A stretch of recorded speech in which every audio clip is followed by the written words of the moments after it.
Republic টিভির editor Arnab গোস্বামীকে আটক করল মুম্বাই পুলিশ। অর্ণবের অভিযোগ, তাকে হেনস্থা করেছে পুলিশ। তার পরিবারের লোকের সঙ্গে পুলিশ অভব্য আচরণ করেছে বলে অভিযোগ।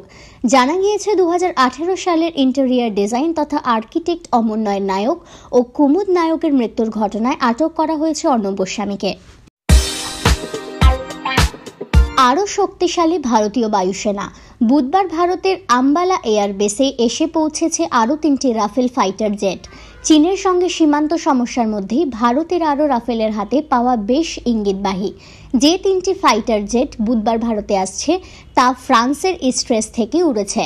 মাঝপথে কোনো বিরতি না নিয়ে সোজা ভারতে প্রবেশ করছে রাফেলগুলি। বাগানের সভা থেকে স্থানীয় বিধায়ককে পরোক্ষভাবে হুঁশিয়ারি দিলেন বিজেপির রাজ্য নেতা সায়ন্তন বসু। সায়ন্তন বসু হুমকির সুরে বলেন, আপনারা অনেকেই মাঝে মধ্যে খবর পান উত্তরপ্রদেশে পুলিশের গাড়ি অ্যাক্সিডেন্ট হয়ে গিয়েছে। কথা দিচ্ছি, আমরা যদি ক্ষমতায় আসি এখানকার অনেক রাজা আর গজাকে বিকাশ দুবে করে ছেড়ে দেব।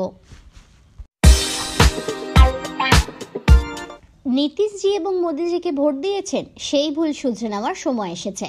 মঙ্গলবার বিহারের কাটিহারের নির্বাচনী প্রচারে গিয়ে শাসক শিবিরকে কটাক্ষ করে এমনই মন্তব্য করেছেন কংগ্রেস নেতা রাহুল গান্ধী। বিহারে দ্বিতীয় দফার ভোট পর্ব চলার মাঝে এদিন নির্বাচনী প্রচার সারেন রাহুল। মোদি আর দিদি দার্জিলিং পাহাড়কে রাজনীতির আহার বানাচ্ছে। পাহাড়ের পরিস্থিতি নিয়ে এভাবেই কেন্দ্র রাজ্যকে তোপ দাগলেন প্রদেশ কংগ্রেস সভাপতি অধীর রঞ্জন চৌধুরী। সে প্রসঙ্গে অধীর চৌধুরী বলেন, দিদির কথা আর কাজের ফারাক বাংলার মানুষ দেখছেন। সেদিন বিমল ছিল দিদির চোখে দেশদ্রোহী, আর এখন দিদির পাহাড়ি দেশপ্রেমী। এই রাজনৈতিক ডিগবাজি দিদির কাছে শিখতে পারেন। বিমলজি, আপনি আবার বাংলার দিদির কিষাণজি হবেন না তো?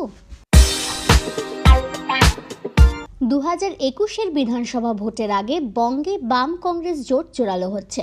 তবে বিজেপি এবং তৃণমূলকে হারাতে গঠিত এই জোটের যাত্রা শুরু হতেই চির ধরার সম্ভাবনা।